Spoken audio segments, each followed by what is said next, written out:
నమస్తే, welcome to our channel. నేను సౌజన్య. చంద్రబాబు నాయుడు గారు కుప్పం పర్యటనకు సంబంధించి ప్లాన్ చేసుకుంటున్నారు. ఆ ప్లాన్ని ఎట్టి పరిస్థితుల్లో కూడా సక్సెస్ చేయకుండా ఉండడానికి మంత్రి పెద్దిరెడ్డి కూడా ప్రయత్నిస్తున్నటువంటి టాక్ వినిపిస్తోంది. అసలు పెద్దిరెడ్డి చంద్రబాబు పర్యటనని ఎలా ఆపుతారు, ఆపాలనుకున్న పర్యటనని చంద్రబాబు ఎలా సక్సెస్ చేస్తారు, ఈ అంశానికి సంబంధించి మనతో మాట్లాడడానికి ఈరోజు మనతో పాటు ఉన్నారు senior journalist, senior political analyst CS Rao garu ఉన్నారు. వారితో మాట్లాడదాం. నమస్తే అండి. నమస్తే సౌజన్య.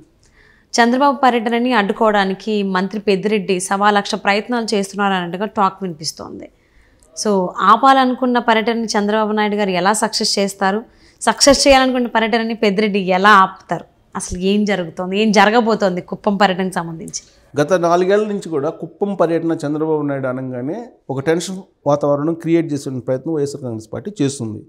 అదే తరహాలో ఇప్పుడు కూడా అలాంటి ప్రయత్నమే చేయడానికి వైఎస్ఆర్ కాంగ్రెస్ పార్టీ రంగం సిద్ధం చేసిందని చెప్పి కుప్పం వర్గాల నుంచి అందుతున్నటువంటి సమాచారం.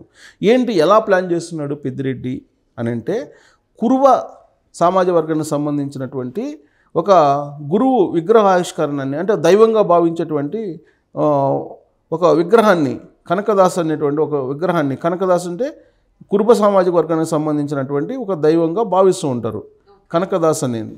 సో ఆ కనకదాస్ విగ్రహాన్ని ఆవిష్కరించాడు పెద్దిరెడ్డి. ఆదివారం రోజు అనుకుంటా ఆవిష్కరించాడు. ఆ ఆవిష్కరించినటువంటి సందర్భంగా ఆయన కురుబ సామాజిక వర్గానికి పెద్దపీట వేస్తూ ఒక నిర్ణయం అయితే తీసుకున్నారు.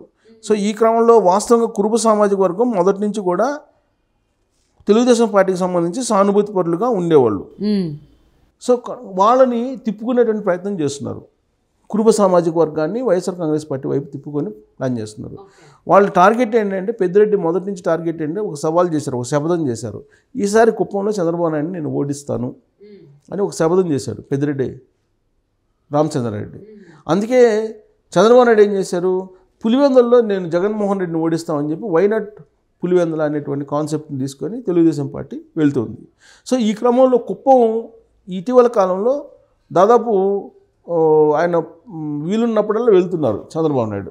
వెళ్ళినటువంటి ప్రతిసారి ఏదో ఒక రకంగా అలజడి సృష్టించడం, ఆందోళనలు రేకెత్తించడం, రాళ్ల దాడులు చేయటం, లాండ్ ఆర్డర్ ఇష్యూని తీసుకువచ్చే ప్రయత్నం చేస్తారు. ఒక సందర్భంలో ఇటీవల కాలంలో ఆయన చంద్రబాబు నాయుడు అక్కడికి వెళ్ళినప్పుడు చంద్రబాబు నాయుడు సెక్యూరిటీ మీదనే రాళ్ళు దాడి చేసేటువంటి ప్రయత్నం చేశారు. అది తిరిగి మళ్ళీ ఈయన మీద కేసు పెట్టారు. ఆయన తిరిగి తెలుగుదేశం పార్టీ వాళ్ళ మీద కేసు పెట్టారు. ఆ తర్వాత ఆయన ఇదేం కర్మ రాష్ట్రానికి అనేటువంటి కార్యక్రమంలో భాగంగా కుప్పం వెళ్తే అప్పుడు కూడా అడ్డుకునేటువంటి ప్రయత్నం చేశారు. అడ్డుకునే ప్రయత్నం చేసి వైఎస్ఆర్ కాంగ్రెస్ పార్టీకి సంబంధించిన శ్రేణులందరూ వచ్చేసి ఈ ఎదురుదాడికి దిగాయి, లేదంటే ఆ టూర్ని ఆపేసేటువంటి ప్రయత్నం చేశారు. జీవో నెంబర్ 1 అని ఒకటి తీసుకొచ్చారు. ఆ జీవో నెంబర్ 1 తీసుకొచ్చినప్పుడు మళ్ళీ గొడవ అయింది.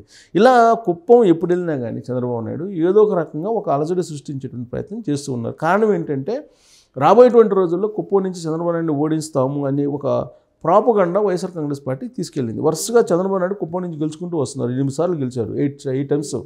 సో వరుసగా గెలుచుకుంటూ వస్తున్నారు కాబట్టి ఈసారి ఎలాగైనా ఓడించాలని రకరకాల ప్రయత్నాలు చేస్తున్నారు. ఆ బాధ్యతను పెద్దిరెడ్డి రామచంద్రారెడ్డికి జగన్మోహన్ రెడ్డి అప్పచెప్పారు. ఎందుకు పెద్దిరెడ్డి రామచంద్రారెడ్డికి అప్పచెప్పారు అని అంటే, పెద్దిరెడ్డి రామచంద్రారెడ్డి అలాగే చంద్రబాబు నాయుడు ఇద్దరు కూడా తిరుపతి యూనివర్సిటీలో వాళ్ళు ఒక బ్యాచ్మేట్స్. అప్పటి నుంచి విద్యార్థి రాజకీయాలు చేస్తూ ఉన్నారు తిరుపతి యూనివర్సిటీలో. విద్యార్థి నాయకులుగా వీళ్ళు ఎదుగుతూ వచ్చారు. వీళ్ళిద్దరూ అప్పటి నుంచి రాజకీయపరమైనటువంటి శత్రువులుగా పావులు గదుపుతూ వచ్చారు. ఒకే యూనివర్సిటీలో చదువుకున్నారు. ఒక సామాజిక వర్గానికి చంద్రబాబు నాయుడు, ఇంకో సామాజిక వర్గానికి పెద్దిరెడ్డి రామచంద్రారెడ్డి చేస్తూ వచ్చారు. అయితే చంద్రబాబు నాయుడు మొదటి నుంచి కూడా పై చేయిగా నిలుస్తూ వచ్చారు. ఈవెన్ రాజశేఖర రెడ్డి ముఖ్యమంత్రి అయినప్పుడు కూడా పెద్దిరెడ్డి రామచంద్రారెడ్డి మీద చంద్రబాబు నాయుడుదే పై చేయిగా నిలిచింది. కారణం ఏంటంటే, అప్పుడు రాజశేఖర రెడ్డి పెద్దిరెడ్డి రామచంద్రారెడ్డికి మినిస్టర్ పదవి ఇవ్వలేదు, ప్రాధాన్యత కూడా ఇవ్వాల. సో అక్కడ రాజశేఖర రెడ్డి వేరే వాళ్ళకి ప్రాధాన్యత ఇవ్వడంతో పెద్దిరెడ్డి రామచంద్రారెడ్డి చురుగ్గా రాజకీయాలు చేయలేకపోయారు. చంద్రబాబు నాయుడు మీద ఆధిపత్యం కొనసాగించలేకపోయారు. అయితే జగన్మోహన్ రెడ్డి ముఖ్యమంత్రి అయిన తర్వాత ఈ 2019 నుంచి ఏదో ఒక రకంగా చంద్రబాబు నాయుడు మీద ఆధిపత్యం కొనసాగించాలి. ఇన్ని సంవత్సరాల పాటు విద్యార్థి దశ నుంచి, విద్యార్థి రాజకీయాల నుంచి ఈ 40 ఏళ్ల పాటు పై చేయిగా సాధించలేకపోయారు పెద్దిరెడ్డి రామచంద్రారెడ్డి. కానీ ఇప్పుడు అవకాశం వచ్చింది మనకి. జగన్మోహన్ రెడ్డి ముఖ్యమంత్రిగా ఉన్నాడు, కానీ ఇప్పుడు చంద్రబాబు నాయుడు మీద పై చేయి సాధించాలి అనేది ఆయన యొక్క లక్ష్యం. సో దానికి ఆ లక్ష్యం దిశగా ఆయన వేస్తున్నటువంటి అడుగుల్లో భాగంగా స్థానిక సంస్థల ఎన్నికల్లో అక్కడ కుప్పం మున్సిపాలిటీలో కానీ లేదంటే కుప్పం నియోజకవర్గంలో ఉండేటువంటి మండలాల్లో కానీ వైఎస్ఆర్ కాంగ్రెస్ పార్టీని గెలిపించుకోగలిగారు. ఎలా గెలిపించుకోగలిగారంటే దొంగ ఓట్లు, అలాగే తెలుగుదేశం పార్టీకి సంబంధించినటువంటి వాళ్ళ నామినేషన్లు వేయకుండా అడ్డుకోవడం, ఇలా రకరకాల ప్రాక్టీస్ చేసి వాళ్ళు గెలిచారని చెప్పి అనిపించుకున్నారు. కానీ లోక్సభ ఎన్నికలు అలాగే అసెంబ్లీ ఎన్నికలు వచ్చేటప్పటికి అది ఉండదు, తెలుగుదేశం పార్టీ గెలుస్తుంది అనేది సర్వత్రా వినిపిస్తుంది. కానీ ఈసారి వచ్చేటువంటి ఎన్నికల్లో చంద్రబాబు నాయుడు కుప్పంలోనే ఓడించాలనేది ఆయన శబదం పెద్దిరెడ్డి రామచంద్రారెడ్డి. అందులో భాగంగా సామాజిక వర్గాల ఈక్వేషన్ నమ్ముకుంది వైఎస్ఆర్ కాంగ్రెస్ పార్టీ. ప్రత్యేకించి కాన్స్టిట్యున్సీలో కూడా కుప్పం కాన్స్టిట్యున్సీలో కూడా సామాజిక వర్గాల ఈక్వేషన్ పెద్దిరెడ్డి రామచంద్రారెడ్డి ప్రయోగిస్తున్నారు. దాంట్లో భాగంగా కురుబ ఆరాధ్య దైవంగా ఉన్నటువంటి కనకదాస్ ఆయన విగ్రహాన్ని ఆవిష్కరించారు కుప్పం నియోజకవర్గంలో. ఆ సందర్భంగా కురుబులందరినీ కూడా ఆకర్షించేటువంటి ప్రయత్నం, తన వైపు తిప్పుకునే ప్రయత్నం పెద్దిరెడ్డి రామచంద్రారెడ్డి చేశారు.